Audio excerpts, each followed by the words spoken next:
So as Colin mentioned, I hold various positions in our national society, the Asian Society, and serve as the chair of the Disaster Singing IFAM. And in India, we are actually celebrating 75 years of our independence. So it's a great time, to reach out to friends across the globe, and especially in Asia, to invite them to join in this great celebration. I'll start with this, simple concept, which is very important for all of us in emergency medicine, which is known as butterfly effect. It is the phenomenon where a localized change, people like you and me, simple individuals in a complex system, can create a wonderfully large effects elsewhere. And this is, I believe, is a very, very important component as we go forward in the region in our practice of our specialty. Now, some of the global challenges of emergency medicine, as we know, was there even before COVID. And in 2007, Institute of Medicine came up with three important documents where they were very much concerned about hospital-based emergency care, the emergency medical service, emergency care for children, and now also for the aged individuals. So what were the challenges at that time? As we all know, across our continent and many parts of the world, our emergency departments and trauma centers are overcrowded, more so in lower socioeconomic countries. Emergency care is also highly fragmented. It is only during COVID we learned how to, take care outside the hospital, use technology. And slowly, I believe that we will get to this piece in one segment. We often found that the critical care specialists are unavailable to provide emergency and trauma care, and that's true in Asian continent as well. It is ill prepared to handle a major disaster. Natural disasters across Asia, COVID is an example across the world, that how ill prepared we were when the first or generally the second wave hit us across the world. And EMS and emergency department at that time was also not equipped to handle the pediatric care. So this was there before COVID even. Now in COVID, when it set in, the Royal College of England came up with 6-point measures to quickly address the challenges over and above which we just spoke about. And it was related to infection control, reduced crowding, patients under care of specialized teams, redesign of emergency department in view of COVID, using COVID-19 testing as a doorstep measure, and metrics, of course, to support the reduced workload. Okay, so the question is, where are we heading to? And this was not enough. I guess we are now facing a lot of other challenges globally. Now, some of the regional challenges of emergency medicine across Asia are related to something which we have very little control. So I'll start with the issues related to climate change. We all know that our planet is getting warm, and there are consequences to our weather, consequences to our life, and also consequences to our practice. And I'll come to that point very shortly, that how it is influencing our practice. So we are living in a warmer planet in summary. Now, apart from climate change, there are also disasters and related deaths in Asia. And if you look at three major countries, India, China, and Bangladesh together constitutes the major deaths across Asia. And these natural disasters are again increasing due to increased effects of climate change. And if we just superimpose both the COVID and the effects of disaster, we will find that wherever there is increased COVID surge, there is also hydroecological disasters at the same time, which is it's a double jeopardy. We all know how difficult it is to handle a storm or a flood or earthquake when there is a COVID surge. But that's the reality today. We are always facing this dual challenge in India, in many parts of Asia, and we will continue to face the same. So we need to be prepared for these kind of double challenges in future. These are, again, affected people and damaged by climate-related hazards in Asia in 2020. You can see again, India and China is topping in terms of both the number of people affected and the amount of damage. So it's a tough situation right now for the whole community, and especially the burden on health and burden on emergency department due to these kind of complex scenarios. At the same time, we all know most of our continent lives in a tropical climate, and we have challenges of tropical diseases, and they are also, somewhat staying around. So the number of cases of malaria and dengue, which is a huge challenge in many parts of Asia, is also continue to remain same. Uh, so in reality, the emergency medicine practice, which I was pointing to, is changing, and I will say it's already changed. So we are facing more patients. We are seeing more patients related to environmental related disasters. Our hospitals are getting flooded. We are facing challenges due to heat related emergencies, floods, and things like that. And then I also spoke about the increased incidence of climate-related hazards, increased effects of air pollutions, and all that is going to, is already changing our practice. And that's not all. We have serious migrant issue within Asia right now. The whole attention is in Europe, but if you look into the numbers of migrants in Asia, they're no less. In fact, some countries have a lot of internally displaced people, and whenever the internally displaced people go to other city or other parts of the country, they have health related issues, and they're going to show up in emergency departments.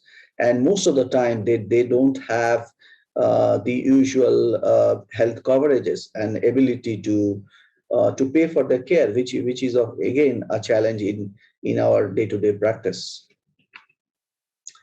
And then if you look into the conflicts, and I'm just keeping Syria as an example, we all know that there are various factors which played around the Syrian conflict, but on the core of the conflict, there was a drought about 5 years, which was related to displacement of people and then conflicts and things like that. So these are challenges which is again going to increase in future. So we need to be ready about it as well.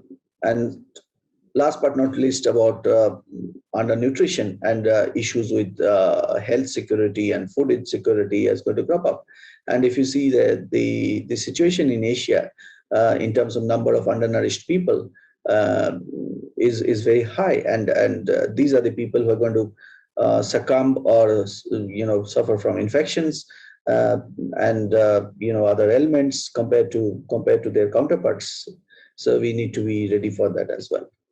So if I put together all these things, we have Earth systems, which is leading to sea level rise, higher atmospheric carbon dioxide, food and droughts, and higher temperature, as I already mentioned, which is leading to wildfires, salinization of fresh water, water shortages, particulate matter air pollution, lower crop yields, and finally population migration. And these are leading to various diseases and increased incidence of diseases like heat-related diseases, waterborne disease, vector-borne diseases, environmental allergies, respiratory issues, nutritional issues, mental disorders, even cardiovascular disorders, and so on and so forth. So these are going to be the future encounters in emergency department, as we can see.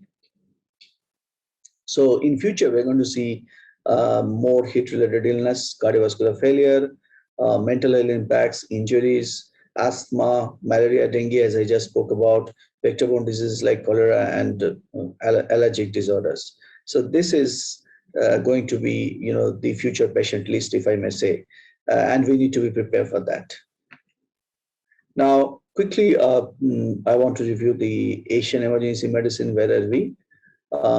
the good news is the emergency medicine societies or group is almost every parts of Asia, and that's a great achievement, I will say, over last 20 years. And even as I always quote the small island nation of Maldives, where many of us go for holidays, they also have a society for emergency and critical care medicine. So it's really progressing, and that's very much needed. And this is not necessarily led by government. It is led by people. It is led by professionals like you and me, and then it led to national changes. So we are very much a creator of our own, and that's a great thing we must be proud of. So in 2015, some of our Asian leaders uh, did a status review of emergency medicine as a specialty. And at that time, and that's true as well even today, the EM practice is very much varying in across Asia. As we can see, if you go to countries like Hong Kong, Singapore, Malaysia, in the Far Eastern side, they are and Japan, of course, and Korea, they are in a better position, and their development have started long back. If you come to middle part of Asia, especially the countries in and around Southeast Asia, India, Sri Lanka, Bangladesh, we have just started our emergency medicine journey, say 20 years, and there is still to go. The big problem is also the population and the issues I mentioned. So it's going to take some time. If you go to the farther west, the region of Gulf, emergency medicine is has started development, but again there is a variation in practice, and there are many countries where emergency medicine needs to grow. So, in a nutshell, we have a lot of work to do in Asia, but thankfully, everywhere there are colleagues and societies, and networking and meeting like this will always help all of us to get to a uniform level of practice across our continent. Uh, Part of the analysis of the same article. If you can see the number of population per ED doctor and number of population per doctor, there is a variation. Similarly, in nursing, there is a variation. So that only shows that there is a need to, there is a great need to, do upskilling and creating those doctors and nurses across Asia. And we always do that, I believe, whenever we have opportunity, we are into emergency medicine education and trying to develop people. So that needs to be carried out as well. Again, the number of hospitals and number of hospitals who can deliver emergency services, there is a variation. So every hospital should be able to provide emergency care, and we have to look into that aspect as well. So the capabilities, in terms of capabilities, we need exponential growth as well. We all know that the capacity of the critical care beds across Asia is a challenge. But as a continent, we account for at least half of the cases of sepsis, acute respiratory distress syndrome, and mechanical ventilation in the world. So in terms of critical care bed capacity, again, there is, some countries are doing very good, but some countries, especially India and China, with a huge population and high demand of critical care, uh, the number of critical care beds per 100,000 population in India is only 2.3, and China is a little bit ahead. It's about 3.6. So that needs to be looked into. Of course, that's a little bit beyond our practice, but we need to maintain that advocacy and create those demand to create those capacities. So now let's talk about future. What is the big picture of the future of emergency medicine? As we all know that we are now facing challenges in terms of delays in care, having to act in face of limited scientific evidence, especially during COVID time, limited clinical tools for a complex and evolving disease like COVID, limited access to diagnostics, especially in terms of pandemic, limited public health infrastructure, And then comes social media interpretation, misinformation, racial disparities and inequities, and the crisis of mental health in our own workforce. Now, as we all know, that we cannot change the cards we are dealt, but we have to play it smartly. And what we need to deal first, what we need to deal second, what can wait. So, and we need to form a policy and strategy for that. So, in my view, we can have a 4-point approach, which is integration, regionalization, prevention, and innovation. Now, if you talk of integration, I think we have this wonderful framework from World Health Organization on emergency care, which was rolled out about a few years back, which talks about uh, care at the scene by bystanders, then dispatchers, and then providers, and then the care at the ambulance, which can be provided by emergency medical technicians, even nursing staff in some countries, and then comes emergency unit care, which is of course our forte, which not only involves the emergency care. Sometimes we do extended critical care in many places because of overcrowding and delays in care. And finally, patient is passed on to inpatient care. So if we can, deploy our resources, our strategy using the framework, we will definitely can work with an integrated approach.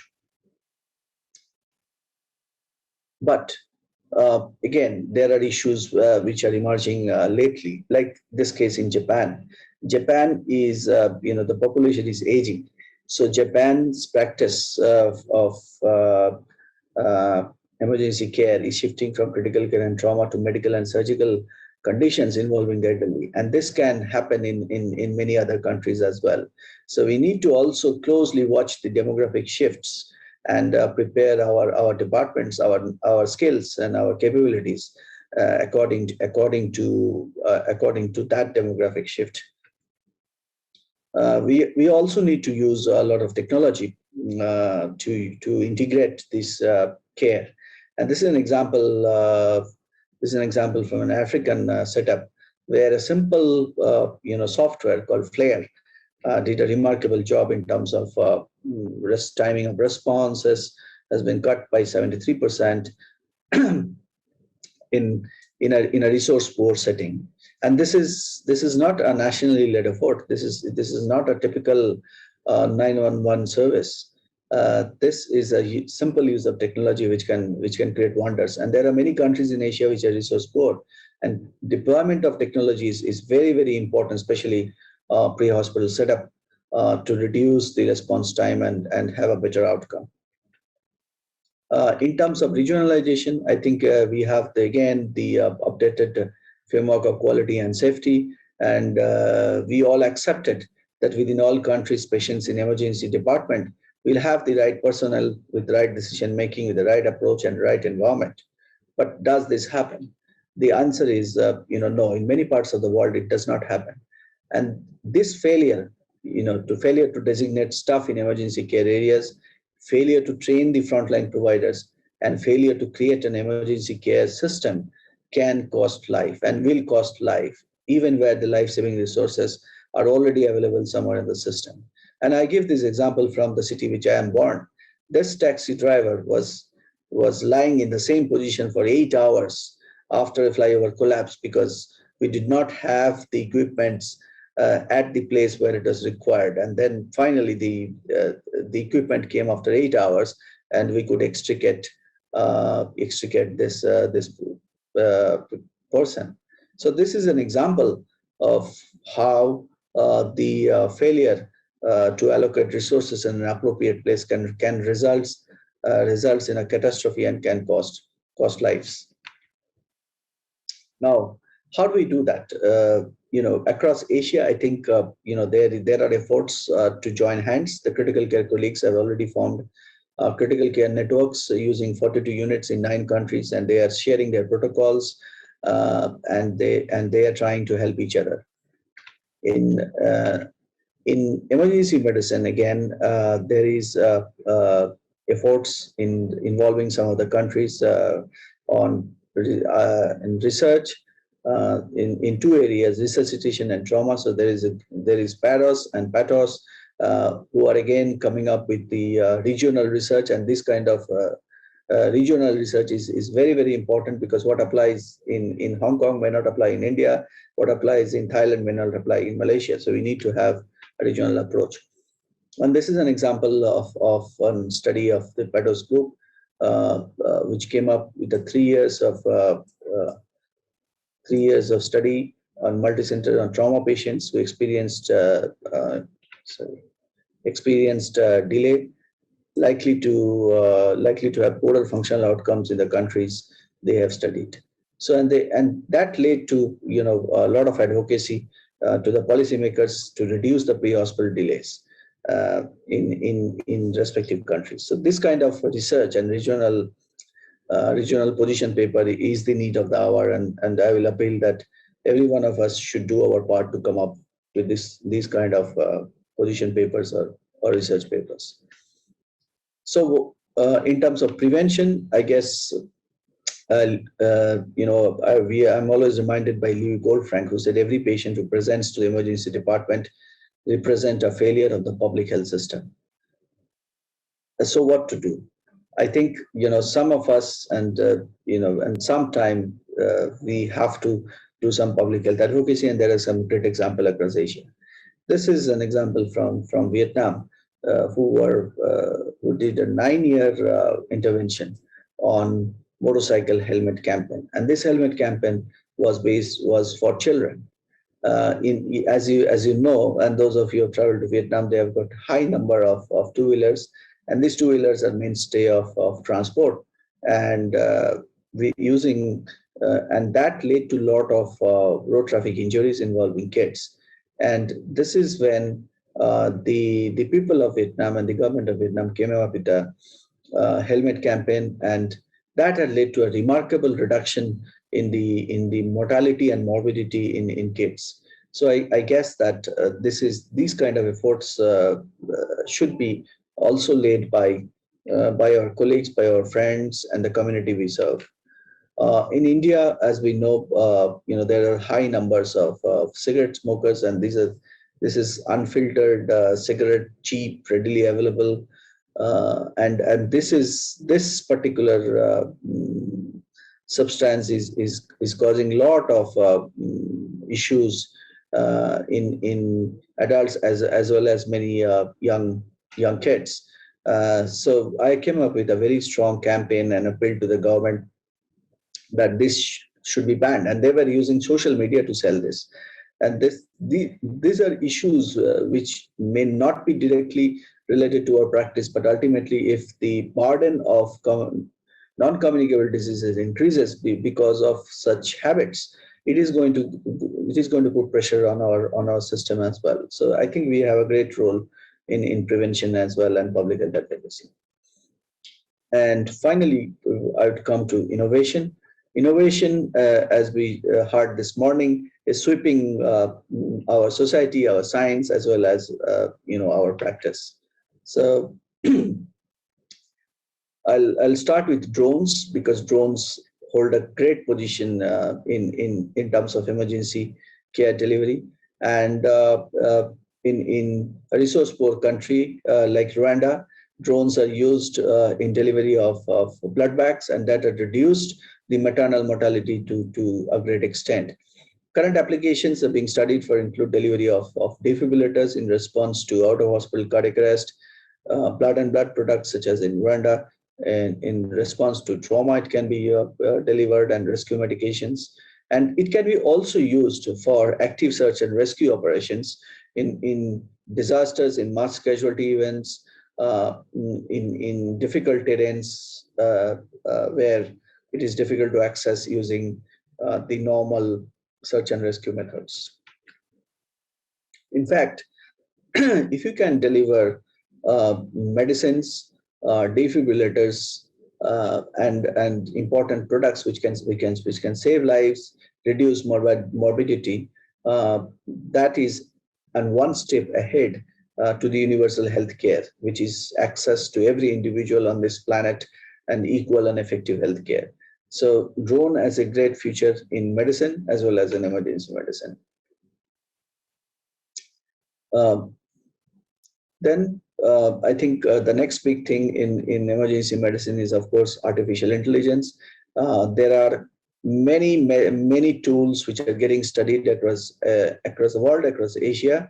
And this is an example from Singapore, which has just deployed a new medical system for critical care patients using AI during emergencies to quick decision makings.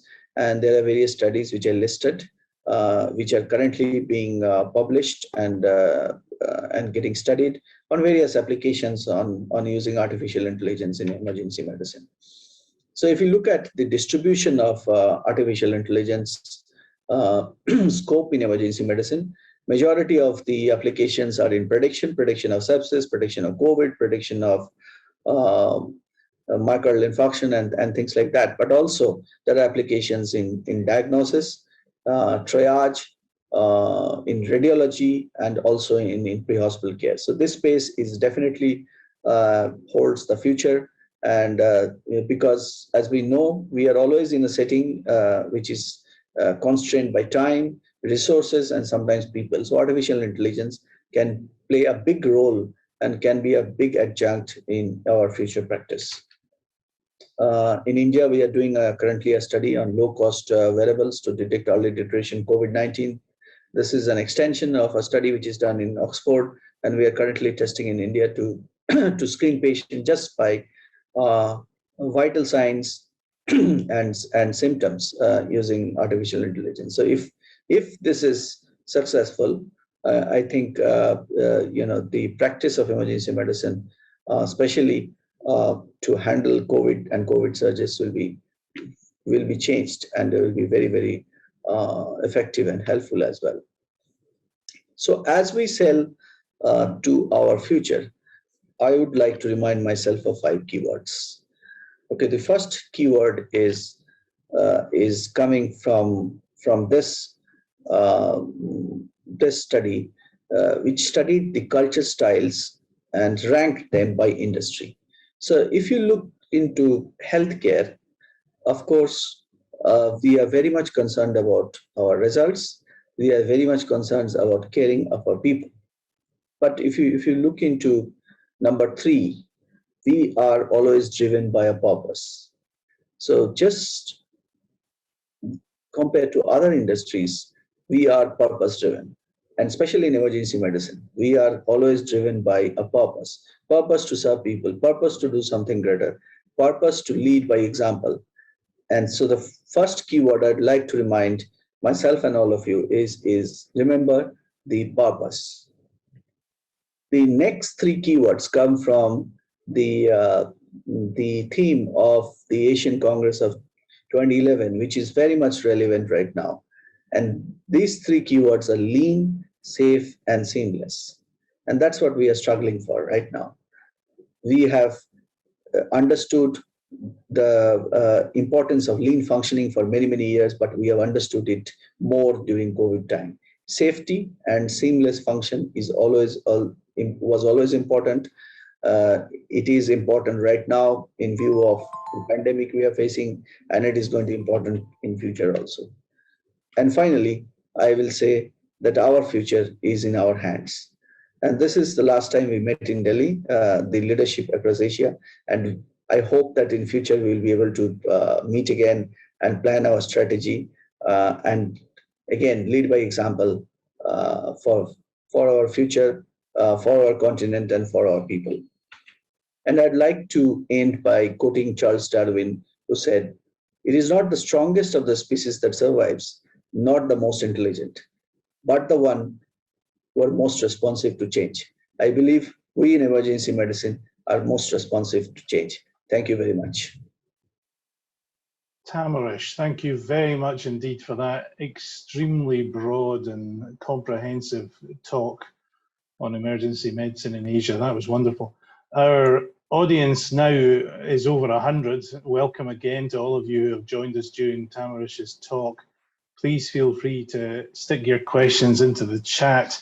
time is tight, so I'll just mention a few things for the moment before we move on to our next speaker. I loved your example of smoking and the link with public health. I mean, as I think you would acknowledge, we're the people who have to pick up the pieces from the effects of smoking, and I think that's a beautiful interaction between public health and emergency medicine.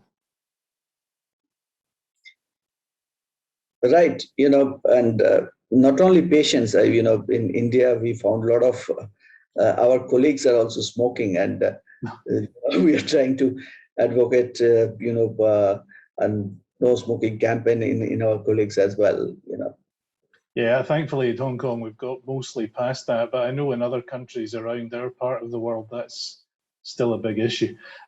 You also mentioned about pre-hospital care and its integration, and it strikes me that for many of our countries throughout Asia, that is the crux, is the getting the patients to where we can actually deliver the care. How much do you think emergency physicians should be involved in that?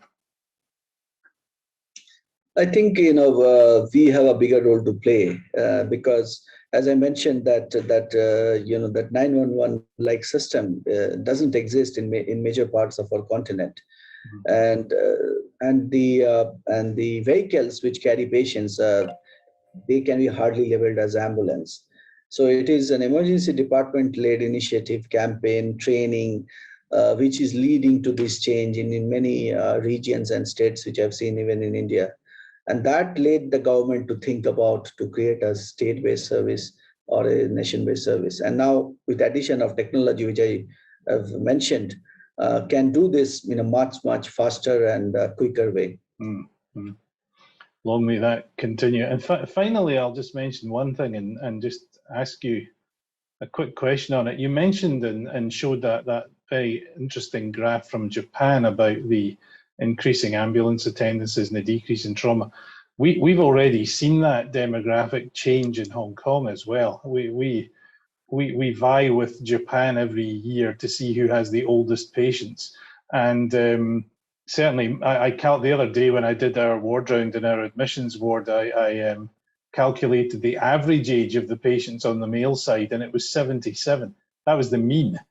So we had many patients who were 90 something and a few who were in their 50s, but almost no one younger than that. So I think we've seen that change from trauma to geriatrics already. But my question is then, what's the impact on us? I mean, should we be sending our trainees to geriatrics rather than to orthopedics and trauma? I think we have to have a mix of both.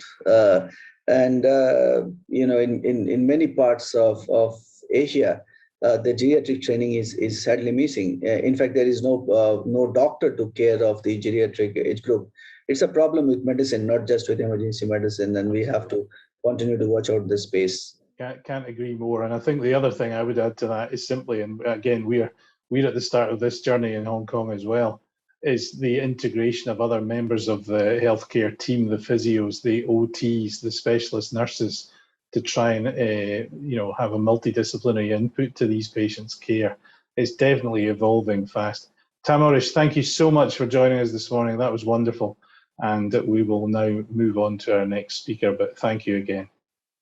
My pleasure. Thank you.